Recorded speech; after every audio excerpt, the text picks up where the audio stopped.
నమస్తే, welcome to 585.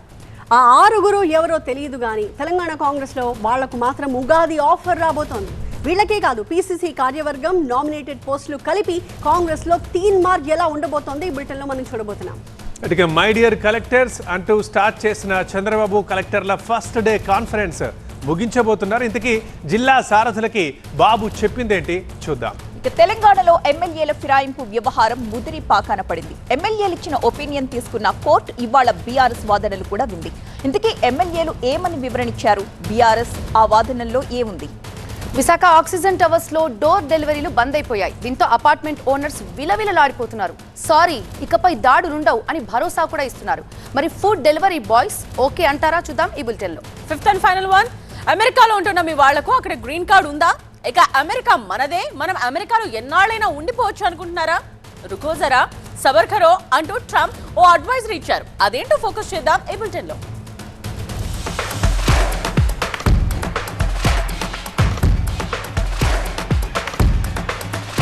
Telangana కాంగ్రెస్లో ఆశావహుల ఎదురు చూపులు త్వరలోనే ఫలించబోతున్నాయి. రాష్ట్ర మంత్రివర్గ విస్తరణకి గ్రీన్ సిగ్నల్ ఇచ్చింది అధిష్టానం. దీంతో ఈ ఉగాదికి కేబినెట్ విస్తరణతో పాటుగా కార్పొరేషన్ పదవుల్ని కూడా భర్తీ చేసే అవకాశం కనిపిస్తోంది. ప్రస్తుతం తెలంగాణ కేబినెట్లో 6 ఖాళీలున్నాయి. వాటిలో ఇప్పుడు 4 ఖాళీలు భర్తీ చేయాలని నిర్ణయించింది ఏఐసీసీ. 2 బీసీ, 1 రెడ్డి, 1 ఎస్సీకి మంత్రివర్గంలో చోటు దక్కబోతున్నట్టుగా తెలుస్తోంది. కేబినెట్లో ప్రస్తుతం రంగారెడ్డి, హైదరాబాద్, నిజామాబాద్, ఆదిలాబాద్ జిల్లాలకు ప్రాతినిధ్యం లేదు. దీంతో ఆయా జిల్లాలకు చెందిన ఆశావహులు మంత్రి పదవుల కోసం ఇప్పటికే లాబింగ్ మొదలుపెట్టారు. ఇక ఎన్నికలకు ముందు పార్టీలో చేరిన కోమటిరెడ్డి రాజగోపాల్ రెడ్డి, జి వివేక్కి మంత్రి పదవులపై హామీ ఇచ్చినట్టుగా ప్రచారం జరిగింది. నిన్నటి ఏఐసీసీ పెద్దల సమావేశంలో కూడా ఈ హామీలపై చర్చించినట్టు తెలుస్తోంది. మంత్రి పదవులతో పాటు డిప్యూటీ స్పీకర్, చీఫ్ విప్ పదవులు కూడా భర్తీ చేయబోతోంది కాంగ్రెస్.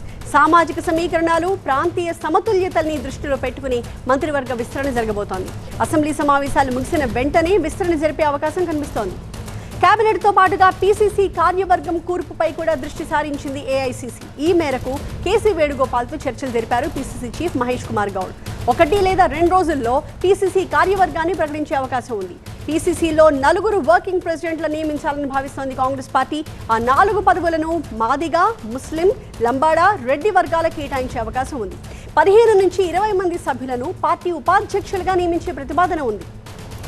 పార్టీ అనుబంధ సంఘాల అధ్యక్షులు, జిల్లా అధ్యక్షుల నియామకంపై కూడా నేతలు చర్చలు జరిపారు. పార్టీ కోసం పనిచేసే వారికి కార్పొరేషన్ పదవులు కేటాయించాలన్న ఆలోచనలో ఉన్నారు అధిష్టానం పెద్దలు.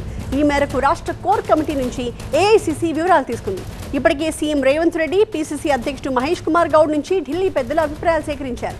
ఆశావహులు ఎక్కువగా ఉండడంతో కొన్ని పదవుల భర్తీ కూడా పెండింగ్లో పడే అవకాశాలు కనిపిస్తున్నాయి. మంత్రి పదవుల రేసులో ఎంతో మంది ఆశావహులు ఉన్నారు. మరి వారిలో కేబినెట్ బెర్త్ చేజిక్కించుకునే ఆ 4 ఎవరు? వెయిటింగ్ లిస్టులో మిగిలిపోయే నేతలు ఎవరు? పీసీసీ పదవులు దక్కే నేతలు ఎవరు అన్నది ఇక్కడ కీలకంగా మారింది.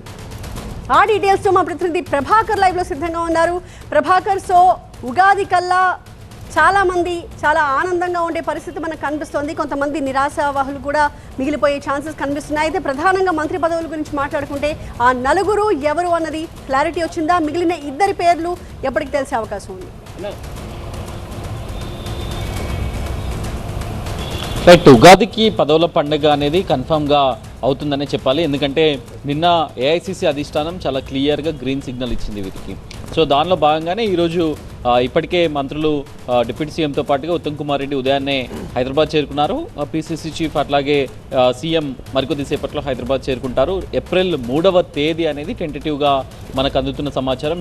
ఏప్రిల్ 3వ తేదీన ప్రమాణ స్వీకారాలు ఉంటాయని. 4 తీసుకుంటారా, 5 తీసుకుంటారా అనే దానిపైన ఇంకొంత క్లారిటీ రావాల్సి ఉంది. ఇప్పటికున్న సమాచారం అయితే 4 మంత్రి పదవులకు ఏఐసీసీ గ్రీన్ సిగ్నల్ ఇచ్చింది. దీంట్లో బీసీ కోటాలో 2 తీసుకుంటే ఒకే ఈక్వేషను, లేకపోతే రెడ్డి కోటాలో 2 తీసుకుంటే ఒకే ఈక్వేషన్గా ఏఐసీసీ చూస్తుంది. ఇప్పటికే 4 కోమటిరెడ్డి రాజగోపాల్ రెడ్డి, సుదర్శన్ రెడ్డి, నిజామాబాద్ నుంచి సుదర్శన్ రెడ్డి, బీసీ నుంచి వాకాటి శ్రీహరి, ఎస్సీ నుంచి వివేక్, వీళ్ళ పేర్లు ప్రముఖంగా వినిపిస్తున్నాయి. కాకపోతే ఈ ఈక్వేషన్లో కనుక 2 బీసీలను తీసుకోవాల్సి వస్తే సుదర్శన్ రెడ్డి ఆర్ రాజగోపాల్ రెడ్డి, బీసీల నుంచి బలమైన ముదిరాజ్ సామాజిక వర్గం నుంచి ఉన్న వాకాటి శ్రీహరి, అట్లాగే మునూర్ కాప్ సామాజిక వర్గం నుంచి ఉన్న ఆది శ్రీనివాస్, దాంతోపాటు ఎస్సీ సామాజిక వర్గం నుంచి వివేక్. ఒకవేళ 5 మంత్రి పదవులను కనుక ఇవ్వాల్సి వస్తే 5గురిని తీసుకోవాల్సి కేబినెట్లోకి వస్తే అమీర్ అలీ ఖాన్ ఎమ్మెల్సీగా ఉన్నారు, గవర్నర్ కోటాలో ఎమ్మెల్సీగా ప్రభుత్వం తీసుకుంది. సో అమీర్ ఖాన్ కూడా తీసుకునే అవకాశం అయితే కనిపిస్తుంది. సో 4 అయితే నిన్నటి వరకు మనకు అందుతున్న సమాచారం ఈ రోజు వరకు కూడా 4 మంత్రి పదవులను భర్తీ చేస్తారు. ఎందుకంటే ఒక 2 ఖాళీలు అయితే ఉంచబోతున్నారు అన్నట్టుగా తెలుస్తుంది. మనం గత కొద్ది రోజులుగా ప్రచారాలు చూస్తున్నాం, కొంతమంది బయటకు వెళ్ళిపోతున్నారు, కొంతమందిని తీసేస్తున్నారు, ఉద్వాసన పలుకుతున్నారని. ఇట్లాంటి ప్రచారాలు ఏవి లేవనేది కూడా మనకు అందుతున్న సమాచారం. కొన్ని శాఖల అడ్జస్ట్మెంట్ స్లైట్లీ కొంత అడ్జస్ట్మెంట్స్ ఉండబోతున్నాయి తప్ప పెద్ద షఫ్లింగ్ అయితే ఉండడం లేదు అనేది అయితే ప్రభుత్వ వర్గాల నుంచి చెప్తున్నారు. ఇక పీసీసీ కూర్పుకు సంబంధించి కూడా ఏఐసీసీ చాలా సీరియస్గా కాన్సన్ట్రేట్ చేసింది.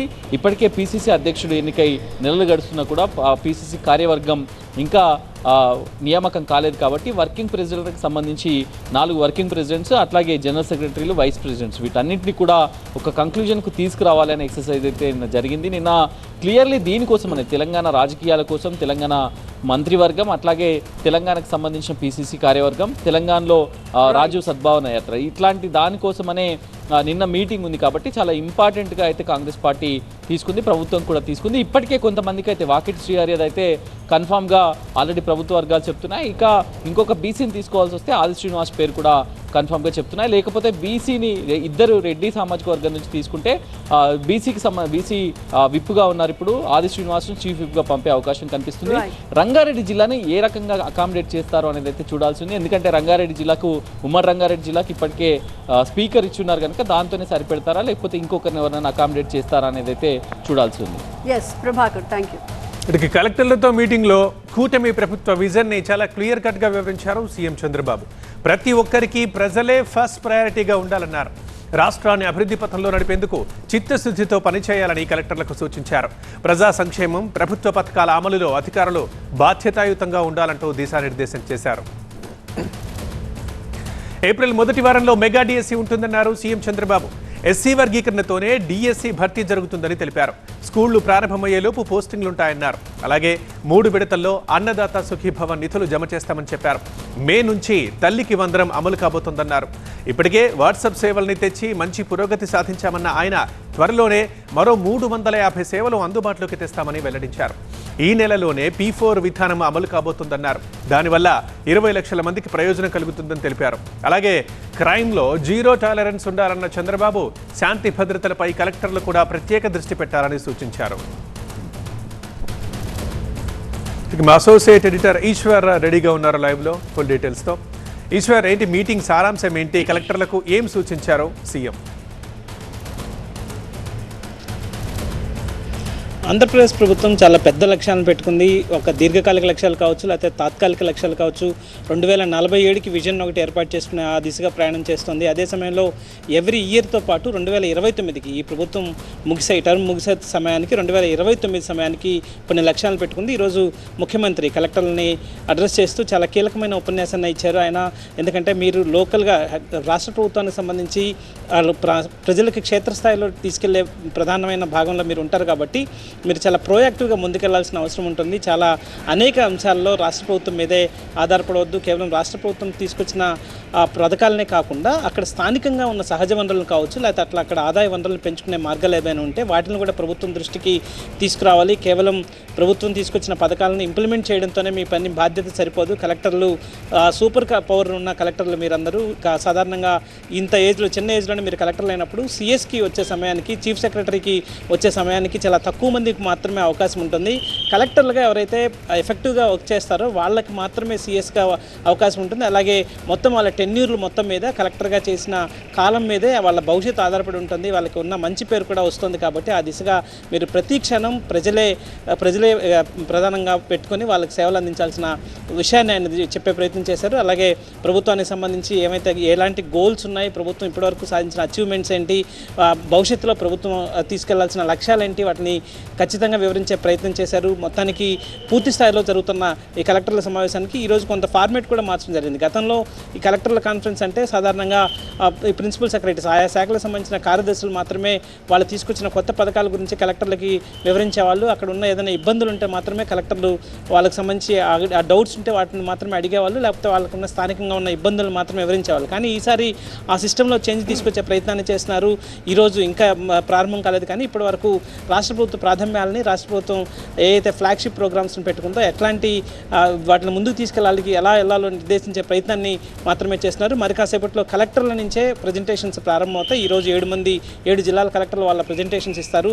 ఆ తర్వాత రేపు 19 జిల్లాల కలెక్టర్లు ప్రజెంటేషన్ ఇస్తారు. గతంలో కలెక్టర్లకి ఈ అవకాశం ఉండేది కాదు. వాళ్ళ ప్రజెంటేషన్స్లో వాళ్ళకి అక్కడ వాళ్ళకున్న స్థానికంగా ఉన్న ఇబ్బందులు ఏంటి, స్థానికంగా ఉన్న ఆదాయ వనరులు ఏంటి, వాళ్ళ అభివృద్ధి చెందాలంటే ఎలాంటి స్వేచ్ఛ వాళ్ళకి కావాల్సి ఉంటుంది, వాళ్ళ నిర్ణయాలు తీసుకునేదానికి ఎలాంటి అవసరం ఏర్పడుతుంది, లేకపోతే రాజకీయంగా ఎలాంటి సపోర్ట్ కావాల్సి ఉంటుంది, వాళ్ళన్నీ ఈరోజు నిర్మోహమాటంగా చెప్పమని చెప్పి కలెక్టర్లకి ముఖ్యమంత్రి చెప్పే ప్రయత్నం చేశారు. అనేక ఎగ్జాంపుల్స్ కూడా ఇచ్చారు. ఆయన 4వ సారి ముఖ్యమంత్రిగా ఉన్నారు కాబట్టి దేశంలో అనేక బెస్ట్ ప్రాక్టీసెస్ని ముఖ్యమంత్రి చూస్తున్నారు కాబట్టి కలెక్టర్లతో నేరుగా మాట్లాడుతూ వాళ్ళకి తన అనుభవాన్ని వివరించే ప్రయత్నాన్ని గట్టిగా చేస్తున్నారు. ఒక ఉదాహరణ ఆయన చెప్పిన కలెక్టర్లకి ఈరోజు చెప్పిన ఒక ఉదాహరణ తీసుకుంటే, ఉమ్మడి ఆంధ్రప్రదేశ్లో అనంతపురం జిల్లాలో తలసరి ఆదాయం చాలా తక్కువ ఉండేది.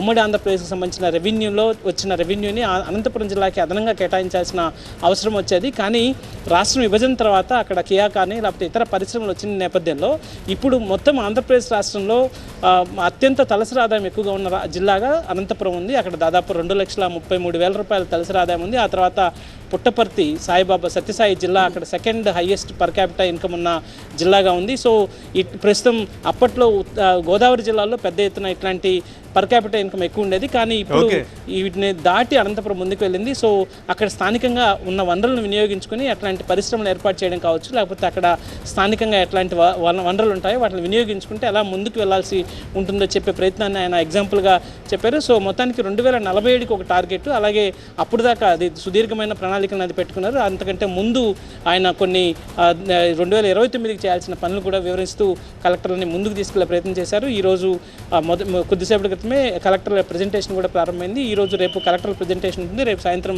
లా అండ్ ఆర్డర్ మీద కూడా సమావేశం ఉంటుంది. ఆ తర్వాత ఆయన కన్క్లూజింగ్ స్పీచ్లో ఇంకా మరిన్ని వివరాలను వెల్లడించే అవకాశం ఉంది. ఓకే. ఇక డెలివరీ బాయ్ పై దాడి కేసులో ప్రసాద్ కి రిమాండ్. ఏప్రిల్ 7 వరకు నిందితుడికి రిమాండ్ విధించింది కోర్టు. విశాఖ సెంట్రల్ జైలుకి ప్రస్తుతం నిందితుడిని తరలించారు. నిందితుడు ప్రసాద్ పై BNS 126/2, 118/1 SC/ST POA యాక్ట్ కింద కేసులు నమోదయ్యాయి. డెలివరీ బాయ్ అనిల్ పై దాడి కేసు విశాఖలో పెద్ద సంచలనాన్ని రేపింది. దీంతో ఆక్సిజన్ టవర్స్ లో అసలు ఫుడ్ డెలివరీ చేసేదే లేదంటూ అల్టిమేటం ఇచ్చాయి ఫుడ్ డెలివరీ సంస్థలు. ఆక్సిజన్ టవర్స్ కి సేవలు నిలిపివేయడంతో అల్లాడిపోయారు అపార్ట్మెంట్ వాసులు. వెంటనే మెట్టు దిగిన అసోసియేషన్ తప్పు జరిగిందని సరిదిద్దుకుంటామని చెప్పి డెలివరీ బాయ్స్ కి విజ్ఞప్తి కూడా చేసింది. ఎప్పటిలాగే డెలివరీస్ ఇవ్వాలని, ఇకపై దాడులు జరగకుండా తాము జాగ్రత్తలు తీసుకుంటామని ఆక్సిజన్ టవర్స్ అసోసియేషన్ వెల్లడించింది. అంతేకాదు డెలివరీ బాయ్స్ కి క్షమాపణలు కూడా చెప్పారు ఆక్సిజన్ టవర్స్ యజమానులు. ఒక్కరు చేసిన తప్పుకి అంతా బాధపడాల్సి వస్తోందని ఆవేదన వ్యక్తం చేశారు. మరొకవైపు నిందితుడు ప్రసాద్ గతంలో కూడా ఇలాంటి ఘటనలకు పాల్పడ్డాడని కొందరు డెలివరీ బాయ్స్ ఆరోపిస్తున్నారు. డెలివరీ బాయ్స్ అంటే చిన్న చూపని, ముఖ్యంగా ఆక్సిజన్ టవర్స్ లోనికి వెళ్లాలంటే నానా రూల్స్ పెట్టేవారని అంటున్నారు. ఆక్సిజన్ టవర్స్ లో జరిగే అరాచకాలపై ఒక డెలివరీ బాయ్ ఏం చెబుతున్నాడో ఒకసారి విద్దాం.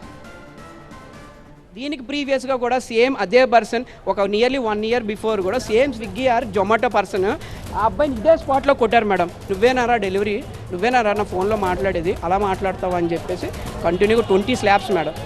అబ్బాయి పెట్టుకోవడానికి లేదు, చాయిస్ లేదు. పక్కన నేను బుక్లో ఎంటర్ చేస్తున్నాను. యాక్చువల్లీ మేము డెలివరీ పర్సన్స్ పైకి వచ్చేటప్పుడు మేము ఎంట్రీ చేయాలి.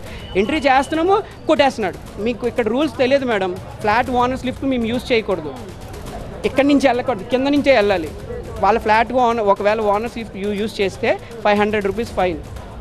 లోపల సీసీల్లో నుంచే మమ్మల్ని పిలుస్తారు, కోఆర్డినేట్ చేస్తారు, ఎందుకు ఎక్కారు, బయటకు వచ్చి ఇక్కడ ఆపేస్తారు. మా సెల్ఫీ వీళ్ళకి పంపిస్తారు, వీళ్ళు మమ్మల్ని ఆపుతారు, మళ్ళీ FM దగ్గరికి తీసుకెళ్తారు. అదొక పెద్ద సీన్. సార్ మా ప్రాబ్లం ఇది అని మేము ఎన్నిసార్లు చెప్పినా కానీ వాళ్ళు మా ప్రాబ్లం అయితే సాల్వ్ చేయలేదు.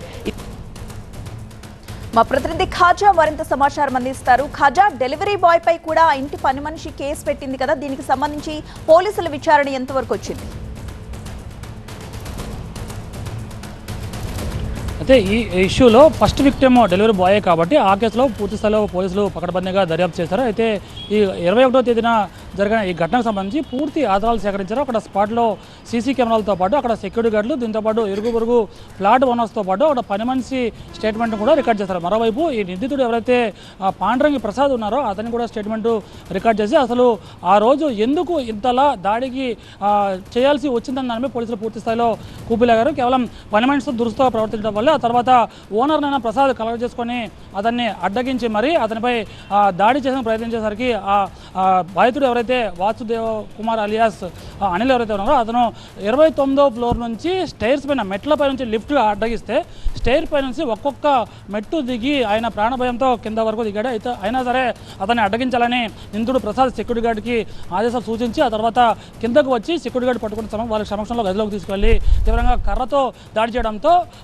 2 భుజాలతో పాటు కుడి మోకాలపై తీవ్రంగా గాయపడ్డాను అని బాధితుడు పోలీసులకు స్టేట్మెంట్ ఇచ్చాడు. ఈ క్రమంలోనే ఆ తర్వాత కూడా విడిచిపెట్టకుండా తమ దుస్తులను విప్పించి మరీ లోతుతో కాంపౌండ్ బయటకి విడిచిపెట్టడంతో తను ప్రాణభయంతో అక్కడ నుంచి వెళ్లాల్సిన పరిస్థితి ఏర్పడిందని పోలీసుల ముందు బాధితుడు చెప్పడంతో ఆ కోణంలో పోలీసులు చాలా సీరియస్గా యాక్షన్ తీసుకున్నారు. సిపి బాగ్చి స్వయంగా ఈ కేసులో స్పెషల్ ఇంట్రెస్ట్ చూపించి ప్రత్యేకంగా SC ST కేసు కాబట్టి బాధితుడు షెడ్యూల్ క్యాస్ట్ కులానికి చెందినవాడు కాబట్టి ప్రత్యేకంగా ద్వారకా ఏసీపీ నరసింహమూర్తి ఆధ్వర్యంలో ప్రత్యేక బృందాన్ని ఏర్పాటు చేసి దర్యాప్తు చేశారు. మొత్తం మీద 4 పేజీల రిమాండ్ రిపోర్ట్ను పోలీసులు కోర్టుకు సమర్పించారు. ఇతర నిందితుడిని కోర్టులో హాజరుపరిచారు. కోర్టు ఈ సాక్ష్యాధారాలను పరిశీలించిన తర్వాత 126 పార్ట్ 2 అలాగే 181 పార్ట్ 1 సెక్షన్ కింద దీంతో పాటు SC ST POA యాక్ట్ కూడా నమోదు చేశారు. కాబట్టి పోలీసులు నిందితుడిని కోర్టులో ప్రవేశపెట్టిన తర్వాత ఆ కోర్టు ఈ సెక్షన్ చూసిన తర్వాత ఇది బెయిలబుల్ సెక్షన్లే కాబట్టి స్టేషన్ బెయిల్ ఇవ్వచ్చని అభిప్రాయం వ్యక్తం చేసింది. అయితే ఈ సీసీ ఫుటేజ్లతో పాటు అతన్ని దుస్తులు తొలగించి మరి డెలివరీ బాయ్పై దాడి చేయడమే కాకుండా ఆ దుస్తులతో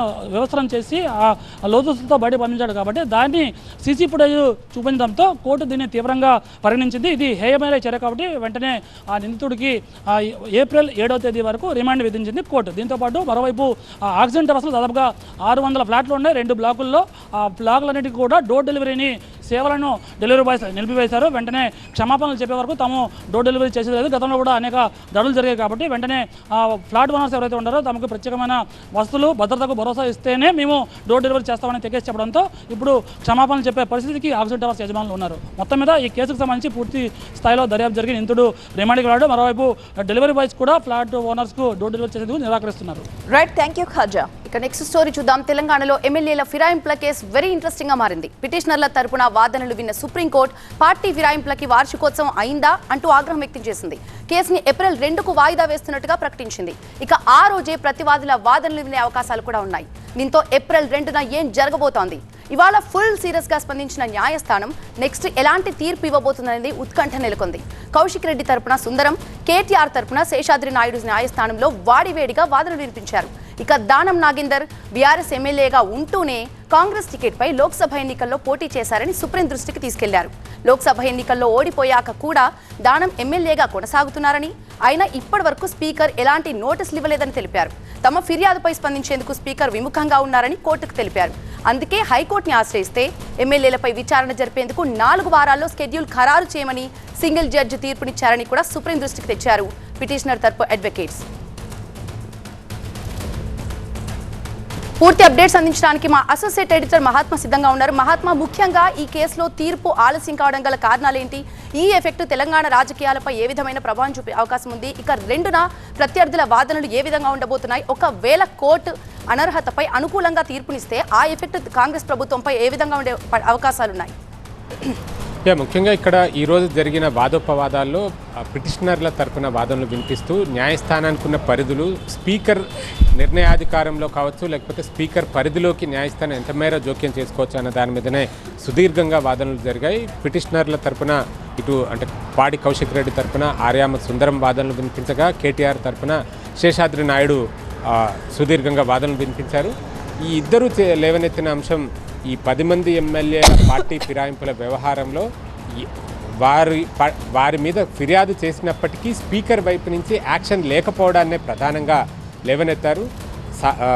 తెలంగాణ అసెంబ్లీ రూల్ బుక్ ప్రకారం చూసుకున్నా సరే అందులో ఉన్న నిబంధనల ప్రకారం కూడా ఎవరైనా సరే స్పీకర్కి ఒక కంప్లైంట్ ఇచ్చారంటే ముందుగా దానికి విచారణ అర్హత ఉందా లేదా అనేది పరిశీలించాలి. ఒకవేళ విచారణ అర్హత లేకపోతే అక్కడికక్కడే దాన్ని తోసిపుచ్చవచ్చు, డిస్మిస్ చేసేయచ్చు. అలా కాదు, విచారణ అర్హత ఉంది అని స్వీకరిస్తే గనక స్వీకరించిన తర్వాత తదుపరి ఎవరి మీద అయితే ఆరోపణలు చేస్తున్నారో ఆ ఆరోపణలకు గురవుతున్న వ్యక్తి అతనికి నోటీసులు జారీ చేయాల్సి ఉంటుంది. అతను 7 రోజుల్లోగానే జవాబు ఇవ్వాల్సి ఉంటుంది. ఇవన్నీ కూడా తెలంగాణ అసెంబ్లీ రూల్ బుక్లోనే ఉన్నాయి. ఆ నిబంధనలను సైతం స్పీకర్ పాటించలేదు. కంప్లైంట్ తీసుకుని తన దగ్గర పెట్టుకున్నారు తప్పితే ఎటువంటి యాక్షన్ తీసుకోలేదు. దీని మీద స్పీకర్కి ఆదేశాలు జారీ చేసే అధికారం న్యాయస్థానాలకి ఉంటుంది. షెడ్యూల్ 10లో ఆ మేరకు న్యాయస్థానాల పరిధి ఏంటి అన్నది ప్రస్తావించి ఉంది అంటూ వీరంతా కూడా వాదనలు వినిపించారు. ఇవాళ 3 గంటల పాటు వాదనలు కేవలం పిటిషనర్ల తరపున వాదనలు వినిపించడానికే సరిపోయింది. దాంతో ఏప్రిల్ 2కు కేసు విచారణ వాయిదా వేసి ఆ రోజు ప్రతివాదుల తరపున వాదనలు వింటామని, ఇద్దరి వాదనలు విన్న తర్వాత ఈ కేసులో కొన్ని మధ్యంతర ఉత్తర్వులు ఇచ్చే అవకాశం ఉంది. స్పీకర్కి డైరెక్షన్స్ ఇచ్చే అవకాశాలు కనిపిస్తున్నాయి. Right, thank you Mahatma. America అధ్యక్షుడిగా డొనాల్డ్ ట్రంప్ బాధ్యతలు తీసుకున్నప్పటి నుండి అక్కడి భారతీయులకు షాకుల మీద షాకులు తగులుతున్నాయి. ఇప్పటికే పలు దఫాలుగా అక్రమ వలసదారుల్ని వెనక్కి పంపించిన ట్రంప్ ఇప్పుడు గ్రీన్ కార్డ్ హోల్డర్స్ ను లక్ష్యంగా చేసుకున్నారు. H1B F1 గ్రీన్ కార్డ్ పై అమెరికాలో ఉంటున్న భారతీయులకు అమెరికా ఇమ్మిగ్రేషన్ అధికారులు ప్రయాణ అడ్వైజరీ జారీ చేశారు. మరి అందులో ఏముంది? అమెరికాలో ఉంటున్న భారతీయులు, అమెరికాకు వెళ్లాలనుకుంటున్న భారతీయులు ఇంకా ఎంత అలర్ట్ గా ఉండాలో తెలుసుకుందాం. అసోసియేట్ ఎడిటర్ సుకుమార్ మరిన్ని డీటెయిల్స్ అందిస్తారు. సుకుమార్, అమెరికా వీసాలకి రోజు రోజుకు కష్టాలు పెరుగుతున్నాయి. ముఖ్యంగా గత వారం తీసుకున్న నిర్ణయం ప్రకారం కొత్తగా ఎవరైతే స్టూడెంట్స్ అదేవిధంగా H1B వీసా హోల్డర్స్ ఉన్నారో వాళ్ళకి రాను రాను వాళ్ళ వీసా అప్లికేషన్స్ రెన్యూవల్ చేసుకోవాలి అంటే కష్టంగా మారే అవకాశం ఉంటుంది. ఎందుకంటే ఒకవైపు 48 నెలలున్న కాలాన్ని ఏదైతే రెన్యువల్ పీరియడ్ ఉందో దాన్ని 12 నెలలకి అంటే కేవలం 1 సంవత్సరం మాత్రమే తగ్గిస్తూ నిర్ణయం తీసుకోవడం. అదే కాకుండా ఫస్ట్ టైం ఎవరైతే H2 వీసా అప్లై చేస్తారో వాళ్ళకి కంపల్సరీ ఇంటర్వ్యూ చేయడం కూడా నిర్ణయంలో భాగం కింద మనం చూడొచ్చు. అదే కాకుండా ఈ మధ్యకాలంలో జరిగిన స్కామ్స్ ఏవైతున్నాయో దాన్ని దృష్టిలో పెట్టుకుని అమెరికా దాదాపు 40 దేశాలని వీసాలు ఇవ్వము అంటూ బ్యాన్ చేయడం జరిగింది. ఇండియాకి అలాంటి పరిస్థితి లేకపోయినప్పటికీ కూడా ఇండియాలో ఏవైతే వీసా స్కామ్స్ జరుగుతున్నాయంటే గత వారంలో కూడా దాదాపు 31 మందిని అరెస్ట్ చేశారు ఢిల్లీలో. ఇలాంటి విషయాలన్నిటి పట్ల అక్కడున్న అటార్నీస్ కావచ్చు వీళ్ళందరూ కూడా చాలా జాగ్రత్తలు తీసుకోవాల్సిన అవసరం ఉందని చెప్పడం జరుగుతుంది. ముఖ్యంగా ఏదైతే ఇప్పటివరకు ఉన్న టైం లైన్స్ ఉన్నాయో అంటే వీసా అప్లై చేస్తే వచ్చే టైం లైన్స్ ఉన్నాయో వాటినన్నింటినీ కూడా పొడిగిస్తూ అమెరికా నిర్ణయం తీసుకుంది. దీనివల్ల కొత్తగా అక్కడ యూనివర్సిటీస్కి వెళ్ళి చదువుకోవాలన్న స్టూడెంట్స్ దగ్గర నుండి H1B వీసా హోల్డర్స్ యొక్క రెన్యువల్స్ కావచ్చు ఇవన్నీ కూడా కష్టసాధ్యమయ్యే పరిస్థితి కనిపిస్తుంది. అంటే డిలేస్ ఉండే అవకాశాలు మనకి ఎక్కువ ఉన్నాయి. ఇవే కాకుండా అక్కడ United states citizen immigration services అంటే USCIS ఏదైతే ఉందో దాంట్లో కొత్తగా రిక్రూట్మెంట్స్ని కూడా ఫ్రీజ్ చేస్తూ ట్రంప్ సర్కార్ నిర్ణయం తీసుకుంది. దీనివల్ల కొత్తగా ఆఫీసర్లు లేకపోవడం వల్ల ఇప్పటికే పేరుకుపోయిన అప్లికేషన్లన్నీ కూడా మరింత ప్రాసెస్కి సమయం తీసుకునే అవకాశం ఉంటుంది.